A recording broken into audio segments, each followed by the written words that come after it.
먼저 결론부터 미리 정리하고 시작하겠습니다. 일단 이 대선이 왜 의미가 없는가? 그 이유는 간단합니다. 어차피 이재명이 될 것이기 때문입니다. 누군가 되길 바라면 안 되냐? 안 됩니다. 어차피 정해져 있는 결과이고 설사 다른 누가 된다고 한들 어차피 식물정부여서 아무것도 못하고 휘둘리기만 할 것이기 때문입니다. 그럼 어떻게 해야 된다는 것이냐? 너는 어떻게 해야 나라가 살아날 것 같냐고 물어본다면 의식 있고 신념이 뚜렷하고 국가와 국민을 생각하는 사람들이 모여 개혁과 혁신을 이뤄줄 리더 집단으로 탄생되어 인간다운 생각과 판단을 할 줄 아는 사람들만 남기고 매국노 역적, 간신광신도 수천만을 재빠르게 제압해야 됩니다. 즉 의식 있는 국민들 스스로가 나라를 구해야 한다는 것입니다. 그 중에 정치에 무관심하거나 좌우중도 정치인과 지지자를 쓸어버리고 정화해야 됩니다. 이것만이 현실적으로 현재 이 나라를 구할 단 한 가지 방법입니다. 하지만 이건 불가능한 일이다. 그런 인물도 없고 그럴 일도 없지 않느냐? 대선에서 누굴 뽑아야 된다고 보냐라고 묻는다면 현재 한국인 상황과 수준에서는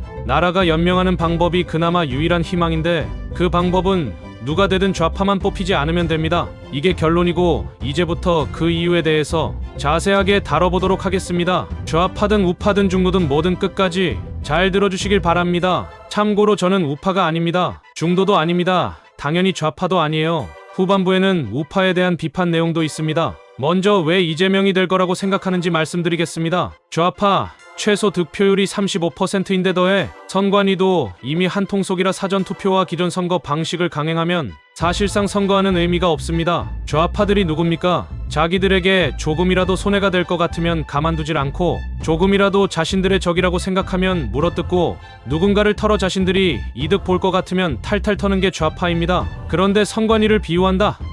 답은 이미 나와 있습니다. 예전 박근혜 문재인 대선 당시 박근혜가 당선된 건 조작선거라고 대대적으로 떠들었던 게 바로 좌파였고 이후 19대 대선 코앞에 김어준이 내놓은 게 더 플랜이라는 부정선거 선동 다큐였습니다. 이렇게 자기들 마음에 안 들면 어떻게든 깎아내리고 음모론 펼치는 게 이 나라 좌파의 유구한 역사인데 이후 모든 선거에서 조용하다는 것은 자신들과 한통속이 됐다라는 반증입니다. 지금도 자신들이 원했던 판결을 내리면 공정하고 정당하다 하지만 자신들이 원하지 않은 판결에 대해선 강력히 문제 삼고 별짓을 다 하는 게 저들입니다. 분명 선거 방식을 불신하거나 자신들이 불리하다고 느꼈으면 선관위를 못살게 굴고 자신들 입맛에 맞게 바꾸라고 탄압했을 텐데 모른 척하는 이유는 이미 자신들 편이기 때문입니다. 그리고 혹시라도 이번에 패배하면 그제서야 선관위가 문제 있다며 불복하고 결과를 뒤엎을 용도로 사용하기 위해 놔두고 있을 여지도 있다고 봅니다. 그리고 제일 핵심은 앞에서도 언급했던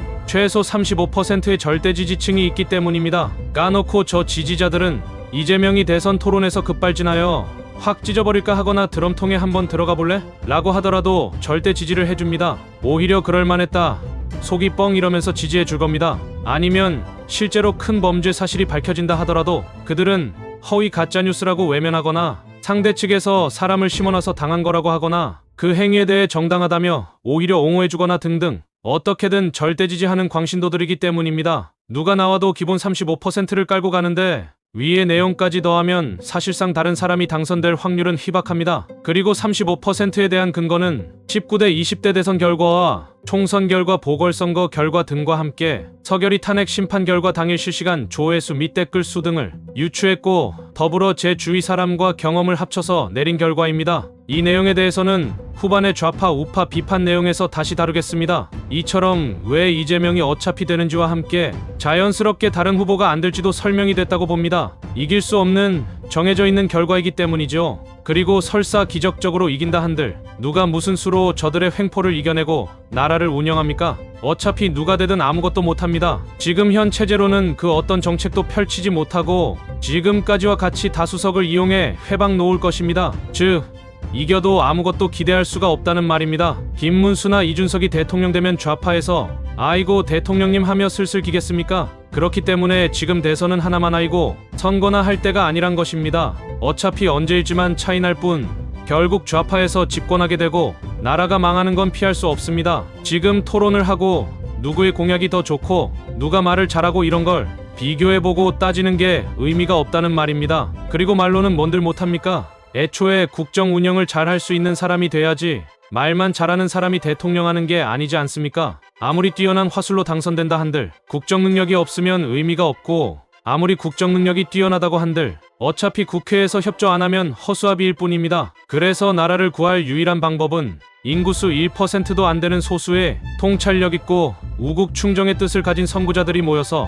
뼈를 깎고 피를 토하는 심정을 견디며 파렴치한 매국노와 몰지각한 광신도들을 척결해야만 합니다. 본인의 사리사욕이 아닌 애국지사로서 개혁과 혁명을 위해 나라를 구원하는 큰 뜻을 이루고 나라 운영의 적임자를 적재적소에 배치하여 나라를 맡기고 퇴장할 수 있는 인물들이 최소 20만은 있어야 하고 행동해야만 나라를 구할 수 있습니다. 마치 한국전쟁 때 오직 나라를 지키고자 참전하여 싸우고 희생하신 영웅들처럼요.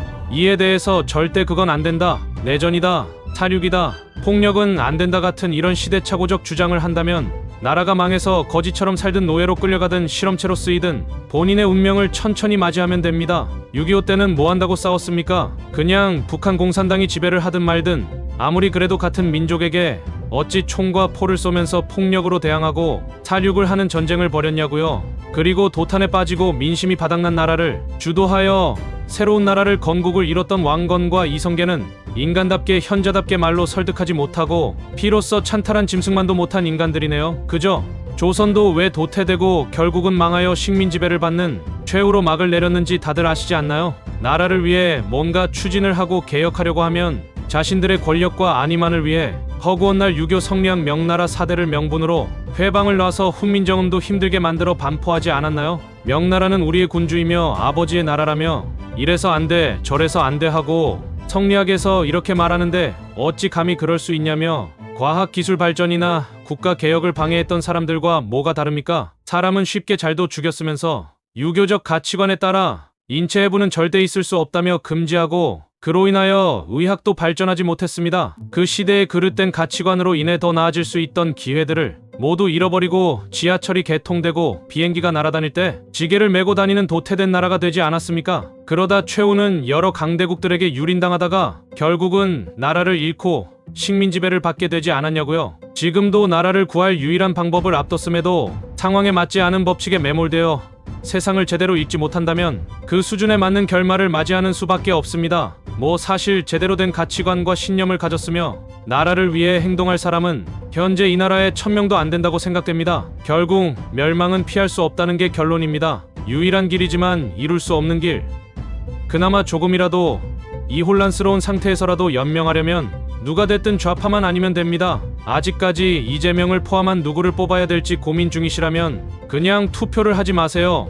민주주의 국가에서의 멸망은 온전히 국민들의 책임이고 그 대가도 모두 국민이 져야 하는 체제입니다. 허구한 날 이 사람 저 사람 욕해봤자 국민 수준이 딱 그 정도니까 그런 사람들이 정치를 하는 것입니다. 대한민국은 한강의 기적을 이뤘지만 건국 100년도 못 넘기고 멸망하는 한강의 몰락도 이뤄서 인류 역사의 길이길이 기록될 것입니다. 세계적으로도 비교적 짧은 역사를 가지고 전제군주제, 식민지배, 민주주의, 공산주의, 독재까지 단기간 내 별의 별체제는 다 겪어도 사람들이 글러먹으면 소용없음을 증명한 민족은 유일하지 않나 싶습니다. 이로써 제도나 체제가 중요한 게 아니라 인간이 문제다라는 게 입증된 것 같습니다. 북한도 주민들이 스스로 나라를 구하지 않으면 그 누구도 구원해주지 않는데 평생을 저렇게 비참하게 그냥 사는 걸 보면 옛시대에도 착취당하고 핍박당해도 그냥 아둔하게 살았을 것으로 보입니다. 민족 DNA 자체가 글러먹었다고 봐야죠. 그 땅에 나고 자라날 후대를 위해 나라를 바로 잡고자 결심하여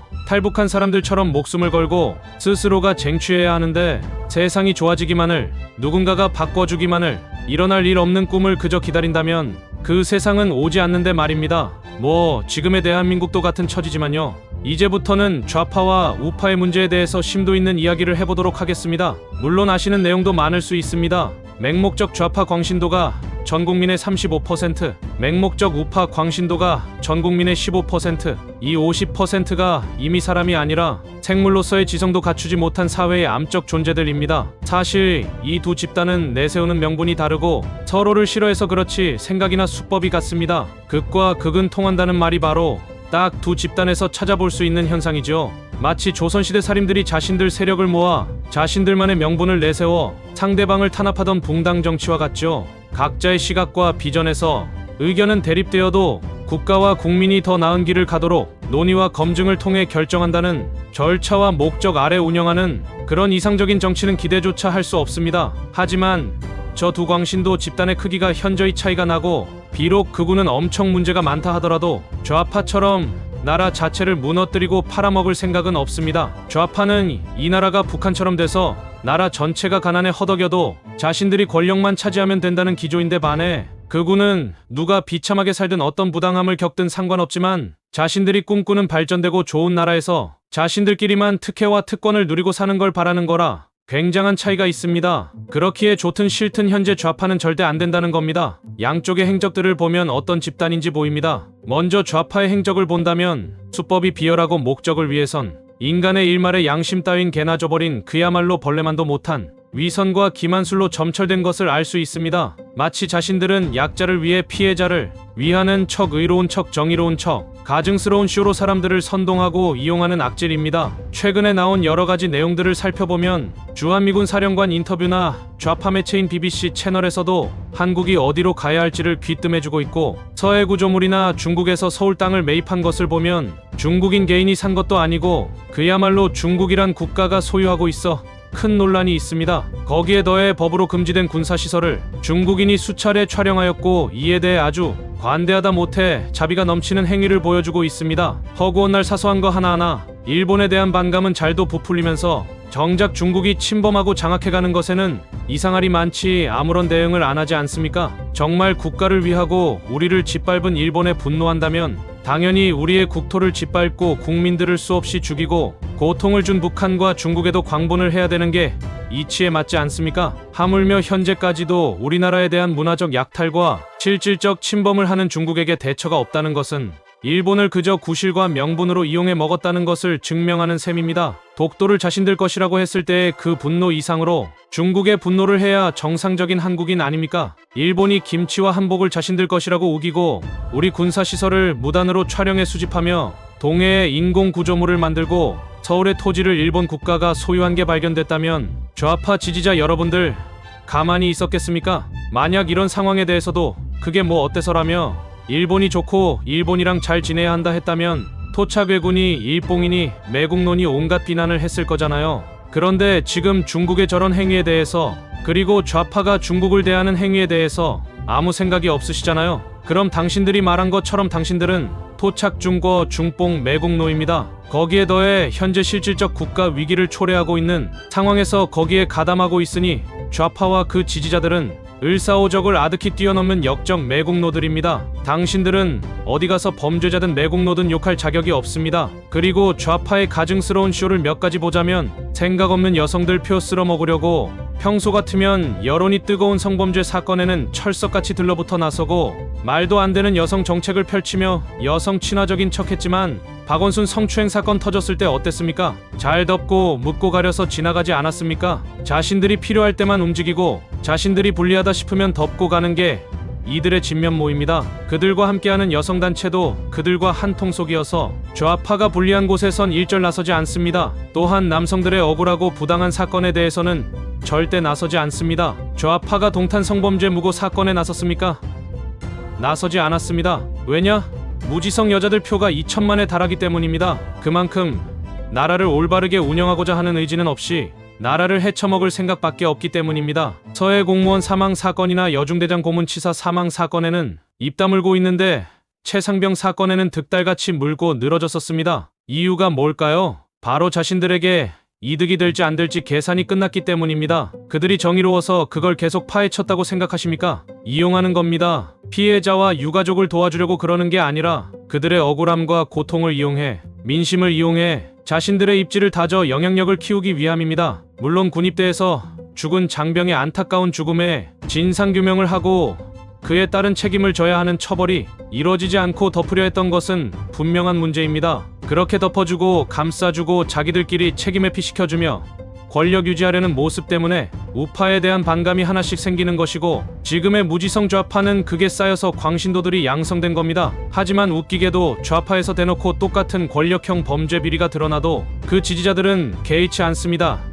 무조건 우파의 공격이라고만 망상합니다. 좌파는 항상 청렴결백한 구세주라고 믿는 광신도예요. 아무튼 최상병 사건은 당시에 빠르고 철저한 조사를 명령해 죄가 없으면 없다, 어느 정도의 책임이 있으니 어느 정도 수준의 징계만 하겠다거나 아니란 태도로 명령하고 끝까지 자신의 죄를 회피하려는 추악한 짓을 해서 모든 직위를 박탈하고 엄중한 처벌하겠다거나 이렇게 조사하고 결과를 명명백백히 공표했으면 될 일이었습니다. 좌파는 이런 명분을 가지고 공격했었지만 정작 서해 공무원 피살 사건이나 여중대장 고문치사 사건은 왜 이렇게 입 다물고 있는 걸까요? 국가의 보호도 못 받고 억울하다 못해 끔찍하게 죽은 두 사건은 왜 이렇게 쥐죽은 듯이 못 본 채 넘어가고 있는 것일까요? 정말 약자를 위하고 억울한 사람들 편이라면 똑같이 파헤치고 물어뜯고 늘어져 억울함과 원통함을 풀어주고 강력한 처벌과 응징이 있어야 맞지 않습니까? 사람을 죽였는데 휴가를 그렇게 보내줬다는 것부터 노발대발하고 매번 하듯이 강력하고 엄정한 수사를 요구했어야 하지 않나요? 작업하다가 죽은 병사와 훈련받다가 죽은 훈련병 차이가 뭔가요?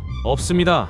그들의 차이가 아니라 관련된 인물의 차이가 있기 때문입니다. 결론은 간단합니다. 자신들이 볼 이득이 없거나 오히려 불리하면 입 닫는 습관이 나왔기 때문입니다. 박원순 성추행 사건도 정말 여성을 위하는 집단이라면 끝까지 파헤쳐서 낱낱이 까발렸어야죠. 그냥 여성을 위하는 척만 하며 몰지각한 자들의 표심이나 챙기려는 전략이니까 그런 겁니다. 그들은 정말 악독한 이익 집단입니다. 이 부분은 대규모 사상자가 나오는 큰 사고에서도 여실히 볼 수 있습니다. 세월호 이태원 참사를 보면 일사불란하게 여기저기서 규탄하고 진상규명하라고 요구했는데 무안공항 참사는 박원순 사건과 마찬가지로 잠잠하고 심지어 이재명이 원인 규명보다 수습이 중요하다는 발언을 했는데도 그 어떤 단체에서조차 나서지 않고 있습니다. 이때까지의 행적과 확연히 다르지 않나요? 모든 좌파와 그들과 함께하는 단체는 오로지 실익만을 따져서 움직이는 자들입니다.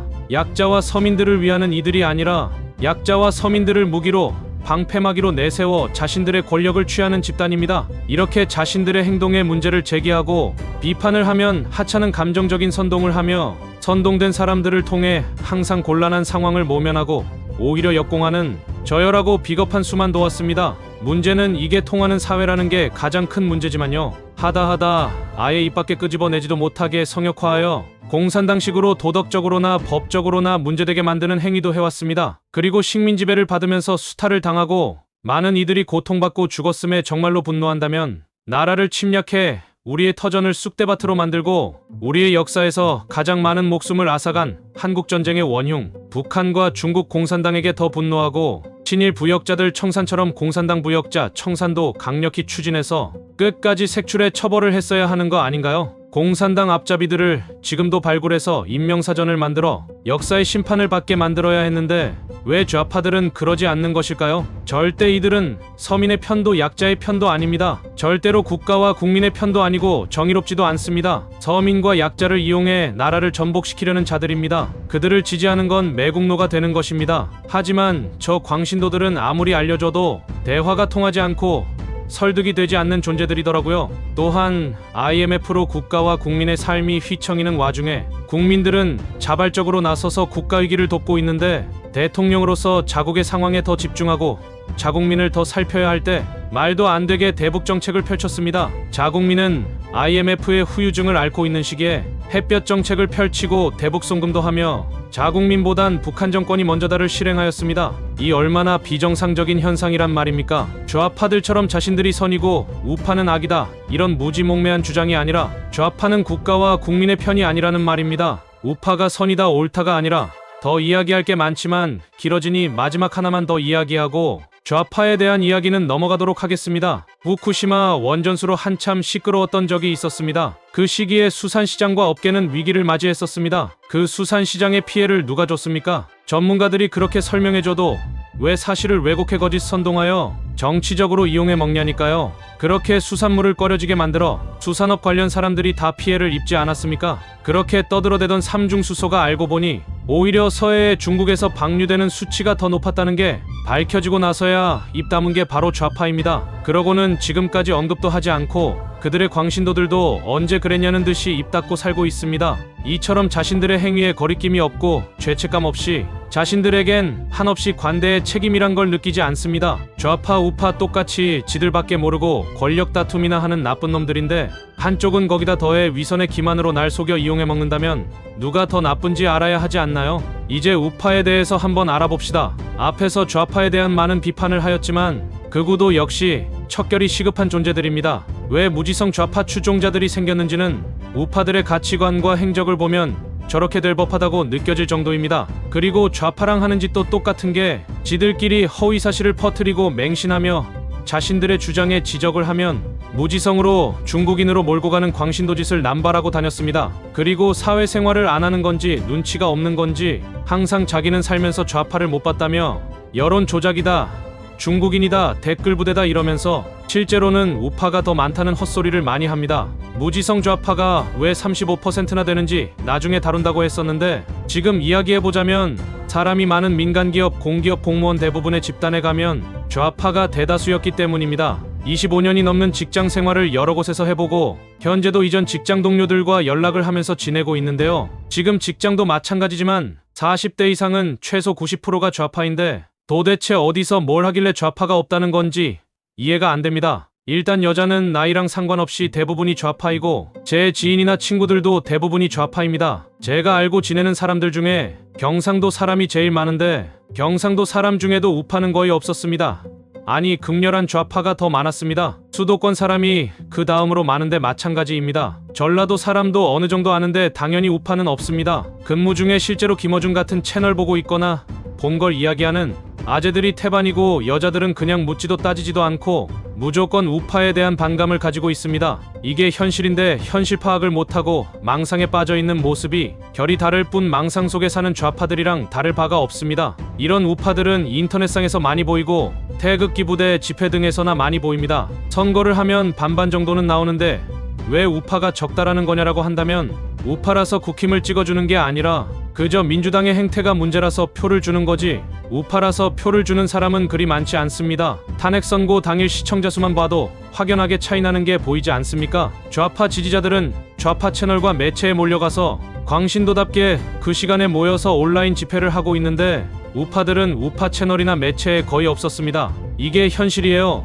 그런 정신상태와 지성을 가졌으니 좌파는 실제로는 없다고 떠들고 아무데서나 중국인 몰이나 하고 화교라고 몰아가는 겁니다. 그래도 극우가 아닌 나머지 우파 중에는 합리적이고 논리적이며 이성적인 분들이 있습니다. 그들 덕분에 선거를 하면 우파에 표를 주는 사람들이 있는 겁니다. 냉철하고 객관적인 지식을 알려주고 좌파의 모순에 대해서 강하게 지적하며 그들의 행적에 대해서 강하게 비판하지만 동시에 우파의 문제점도 지적하고 자성의 목소리도 내는 사람이 있다는 게 좌파랑 다른 부분입니다. 지성 있는 우파를 제외한 광신도 극우가 국민 중 15%나 돼서 이들도 같이 척살해야지 나라를 구할 수 있습니다만 뭐 실행 불가능한 일이니 넘어가고 우파의 행적을 이야기해보겠습니다. 좌파들이 내세우는 명분이 서민 약자 피해자인 것처럼 우파들이 내세우는 명분은 국가 발전과 안보입니다. 안보는 뭐 좌파가 나라를 팔아먹으려고 하니 일단 넘어가고 제일 중요한 국가 발전의 명분에 대해서 말해보겠습니다. 국가 발전은 정말 중요하죠. 그렇기에 그 명분에 따라 국민들은 본인의 가족과 후손들이 잘 살 수 있도록 목숨을 갈아넣으면서 그 악명 높은 근로 시간을 버텨왔습니다. 그래서 나라는 눈부신 발전을 이뤄냈습니다. 그럼에도 끝없이 경쟁과 발전을 주장하며 국민들에게 경쟁과 인내 희생을 요구했습니다. 자신의 모든 인생을 갈아 넣었던 국가의 발전과 다르게 일반 서민들은 여전히 돈에 쪼들리며 살고 있었습니다. 한국은 제조업 중심의 국가라면서 공장에서 일하는 노동자들은 20년 30년을 일해도 최저임금을 받는 곳이 허다했습니다. 자기 자식한테까지 대물림해야 하는 힘든 삶에 좌절하는데 돈이 많을수록 부를 더 쌓는 것에 허망했습니다. 부와 권력이 많을수록 죄를 지어도 제대로 처벌받지 않고 특권과 특혜를 누리고 사는데 없는 자들은 제대로 된 변호사도 구하기 힘들어 억울하게 처벌받아야 되는 것에 분노하게 된 것입니다. 유전무죄, 무전유죄, 본인의 지위와 권력으로 사람을 막대하고 근로자들을 사람으로 보지 않고 부품처럼 취급하며 너 아니어도 할 사람 많다며 부려먹고 근로자는 생계를 위해 어쩔 수 없이 기본적인 자신의 권리도 챙겨 먹지 못한 채 인내하며 회사에 자신을 바쳤는데 더 이상 뽑아 먹을 게 없거나 어디 고장나서 이전처럼 써먹지 못할 것 같으면 부품 갈아 끼우든 내다 버리는 짓을 서슴없이 해왔던 게 바로 우파 사람들 마인드고 그런 행위들에 대해 옹호해주며 편들어준 게 바로 우파 정치인들입니다. 오늘날에는 좌파무죄 우파유죄가 되어 좌파면 무죄고 우파면 유죄, 여자면 무죄 남자면 유죄로 돌아가고 있지만요. 결국 똑같은 형태에서 대상이 바뀌었을 뿐 비상식적이고 부당함에 분노하는 것은 똑같습니다. 좌도 우도 다 틀렸다는 것인데 왜 사람들은 그걸 모르고 한쪽이 정이고 한쪽이 악이라고 생각할까요? 이런 자들을 제거하고 이를 이끄는 무리들도 다 척살해야지만 나라가 산다는 것입니다. 아무튼 우파에 대해서 더 이어가 보면 기업 대 기업에서도 대기업의 횡포에 대해 한없이 너그럽고 편의를 봐줘서 중소기업들이 갑질을 당하고 불합리한 관계를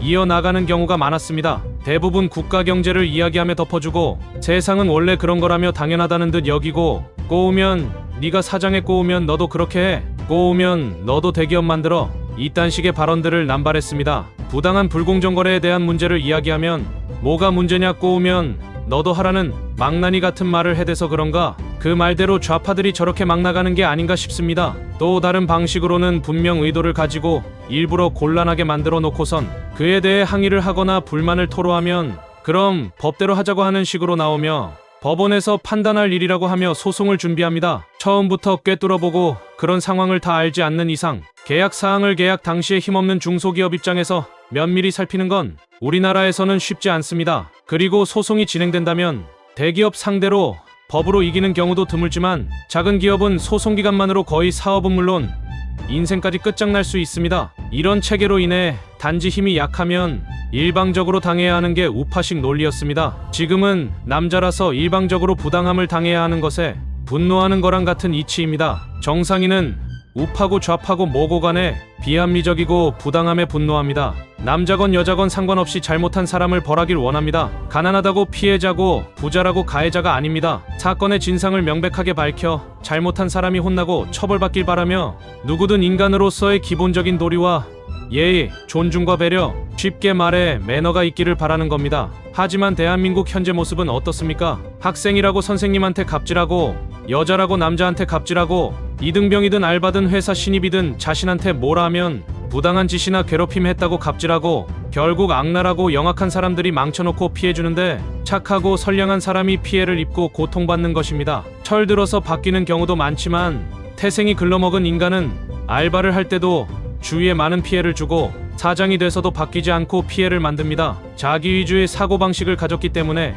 내가 일할 때는 이런저런 사장의 행동이 문제라고 욕하다가 자신이 사장이 되면 이런저런 애들이 문제라고 욕합니다. 이런 사람들을 직장에서 엄청 많이 봤습니다. 본인이 잘 몰라서 큰 실수를 해서 혼나면 혼내는 사람들을 비난하더니 막상 후임이 들어와 잘 몰라서 실수를 하면 그렇게 비난하고 사람 취급도 안 하는 경우를요. 이렇듯 서민 부자 근로자 사장의 입장에 따라 문제가 아니라 사람이 문제라는 것입니다. 더 이어나가면 우파들은 항상 국가를 내세우면서 국가가 발전해야 하고 경쟁에서 우위에 서야 한다는 명분 아래 법을 그렇게 중요시하는 것처럼 떠들면서 편법을 일삼고 정경유착 같은 비리를 아무렇지도 않게 저지르며 자신들의 죄는 인맥과 권력을 통해 무마시키며 살아왔습니다. 현재는 좌파들이 대놓고 더 하고 있지만 우파의 역사는 혈연, 학연, 지연 등으로 당겨주고 밀어주며 무전유죄, 유전무죄, 그야말로 법은 너희 미천한 것들이나 지켜라. 우리를 너희와 같은 잣대로 들이대지 말라는 식의 행태를 보여줬습니다.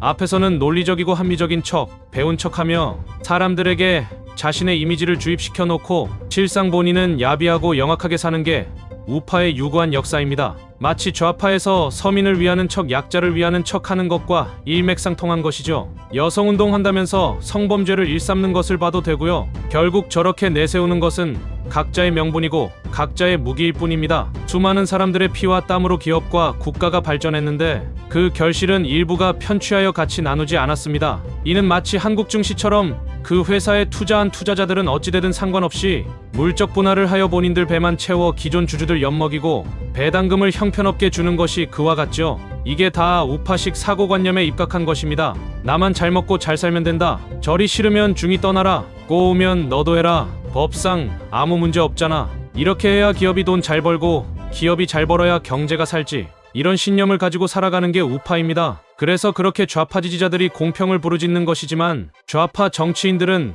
그런 사람들의 열망을 이용해 먹을 뿐입니다. 국민은 국가의 원료가 아닙니다. 그렇게 고열을 짜서 성장했으면 국민들도 그에 맞는 보상을 받고 누려야죠. 하청업체도 그 성과를 같이 누려야죠. 이렇게 제대로 배분했어야 했는데 그렇지 않다 보니 부자를 악마로 만들고 세금을 더 뜯어내서 기본소득같이 말도 안 되는 돈 뿌려주는 것을 바라는 인간이 생겨나고 젊은 사람들이 중소기업이나 돈 안 되는 일은 아예 하려고 하지 않는 겁니다. 아무리 그렇다고 기본소득이니 사회주의니 그딴 걸 바라는 사람들은 제정신이 아니지만 그런 사람들이 늘어나도록 일조한 게 바로 우파의 행태였다고 봅니다. 국민은 국가의 원료가 아니라 원동력입니다. 국민을 장작, 땔감처럼 다 쓰고 버리는 취급을 하지 마세요. 국가 발전의 이유는 모두가 기본적으로 지금보다 더 잘 먹고 잘 살자이지 특정 계층을 위한 발전이 아닙니다. 기본적인 의식주 걱정 없이 자녀를 낳고 키울 수 있는 환경이 보장되는 것이 기본권이고, 이 기본권이 보장되는 삶이 되도록 만들어야 된다고 봅니다. 당연히 기본권은 어떤 식으로든 생산적인 활동, 즉 일을 했을 때 누릴 수 있는 것이고,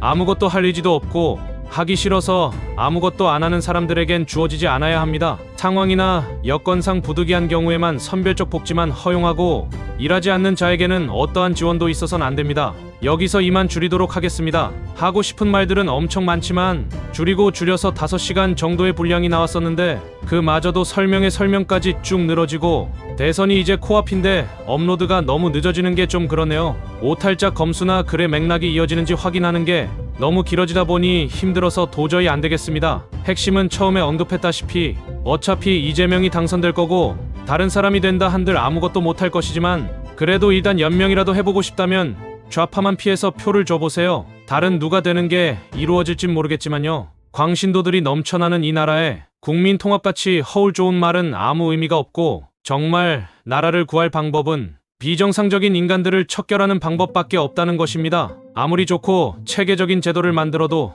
지금 당장 국민화합을 성공하더라도 결국 그 시대를 사는 사람들에 의해 세상이 결정되는 것입니다. 그 사람들이 변질되어 썩어 문드러졌다면 도려내고 잘라내야 국가가 존속되고 남은 사람들이 생존할 수 있는 것입니다.